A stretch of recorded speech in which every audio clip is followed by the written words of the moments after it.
Reading, recording, classifying, summarizing, analyzing, interpreting and communicating the financial information. और इसमें हमने कुछ स्टेजेस अपने पास कवर किए थे. Number first stage identification. Identification में हमने क्या कहा कि sir first and foremost thing that an accountant has to keep in mind is that what to record and what not to record. He has to identify the nature of the transactions and different events that occur in a particular accounting year, है ना? तो इसमें हमने दो चीजें अपने पास पढ़ी थी कि number first we have to understand the nature whether it is asset, it is liability, it is expense, it is gain और मनी, है ना? सिमिलरली हमने वहां पे एक चीज भी पढ़ा था मनी मेजरमेंट कांसेप्ट. वो क्या कहता है बेटा? Only those transactions and events are to be recorded which can be expressed in money terms, चाहे fully या partially. ये हमने ज़हन में रखना होता है while doing the accounting process कि हमने सिर्फ उन फिनोमेना को रिकॉर्ड करना होता है, उन फिनोमेना को कंसीडर करना होता है जिनको हम मनी टर्म में एक्सप्रेस कर सकते हैं पार्टली या fully, है ना? और जिन चीजों को हम मनी टर्म्स में एक्सप्रेस नहीं कर सकते हैं उनको हमें क्या करना होता है? Ignore, irrespective of their importance, whether they are least importance or they are of substantial importance. Clear? और एग्जांपल ये बताई थी कि अगर हम एक ऑर्गेनाइजेशन की बात करें, ऑर्गेनाइजेशन में डिफरेंट एसेट्स होते हैं ना, लैंड होता है, building, plant and machinery, furniture, fixture, है ना, debtors, stock, etcetera etcetera. But एक सबसे महत्वपूर्ण अगर एसेट की बात करें, सबसे इंपॉर्टेंट एसेट की अगर बात करें, वो तो एम्प्लॉय है. उसको हम क्यों एज एन एसेट ट्रीट नहीं करते हैं? हम कहते हैं कि no doubt it is an important resource for an organization, but sir हम इसको मॉनेटरी टर्म में एक्सप्रेस नहीं कर सकते. That is why it is not an asset. समझो जी अगर मुमकिन है. और उसके बाद हमने कुछ चीजें पढ़ी थी कि एक अकाउंटेंट को ये ध्यान में रखना होता है कि कौन सा चीज एसेट है, और एसेट को हमने थोड़ा सा अपने पास समझ लिया था. What does asset mean? Asset को, किसी चीज को एसेट कहलाने के लिए दो चीजें होनी चाहिए. नंबर फर्स्ट कंट्रोल कर सकते, नंबर सेकंड जो फ्यूचर में a particular phenomena is treated to be asset when it does satisfy two conditions. Number first, it is being controlled. Number second, it gives benefit more from more than one year. Very nice. Future economic benefit. What does future economic mean? The benefit future में हमें which extends to more than 1 year. जो चीज, जो phenomena हमको benefit देता है एक साल के अंदर ही, उसको कहेंगे expense. There is a huge difference between asset and expense. Asset should be given benefit given long run as more than one accounting year, but expense should given ऐसे short run benefit एक ही रास्ता है. समझो जी जरा. उसके बाद हमने ये भी पढ़ा था कि liability क्या है, expense क्या है, एक्सपेंस, है ना?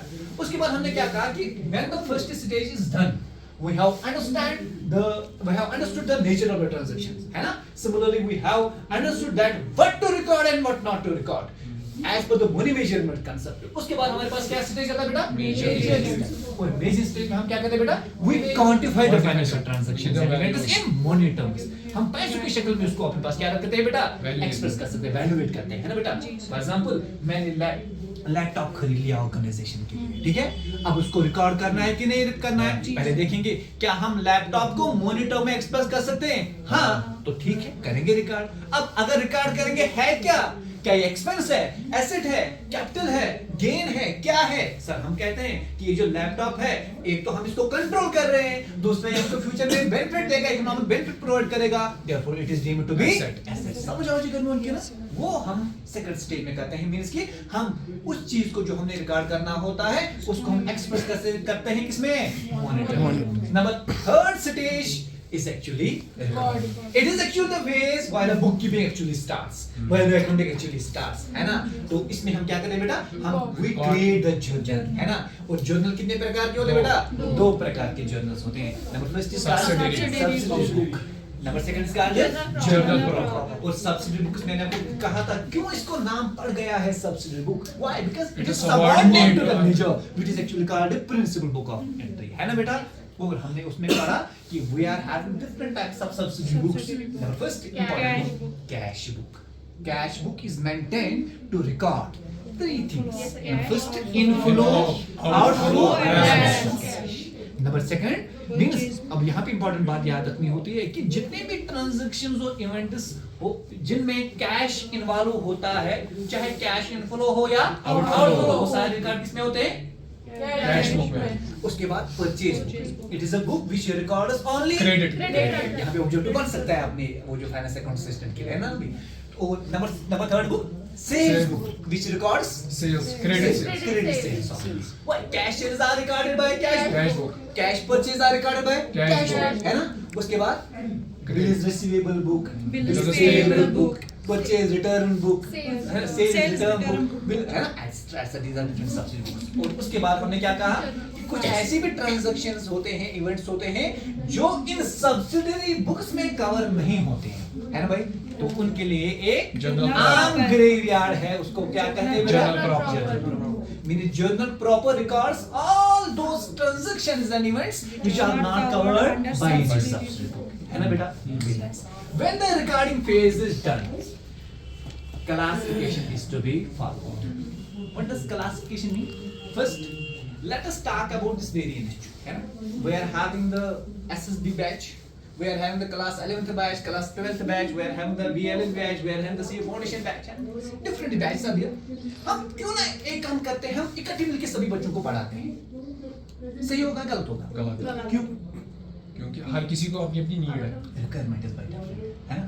हमारे पास क्लास अलग के वाले हैं, उसमें आर्ट्स अलग है, कॉमर्स अलग है, रिक्वायरमेंट अलग है। तो आप अभी तक आपने आपस को ना अपने आप को जानते थे? आपस में कोई जान पहचान थी? नहीं थी। फिर भी आप जुड़ गए, एक ग्रुप बन गया। किसकी बेस पे? रिक्वायरमेंट। तो सारी रिक्वायरमेंट कि we are having this FAA exam to be cracked, therefore sir we have to follow a particular path, we have to cover a particular syllabus, for that we have to have the separate classes, है ना बेटा। Similarly इनकी classes अलग, उनकी class अलग। तो हमने क्या बनाया बेटा? क्लासेस बनाए ना।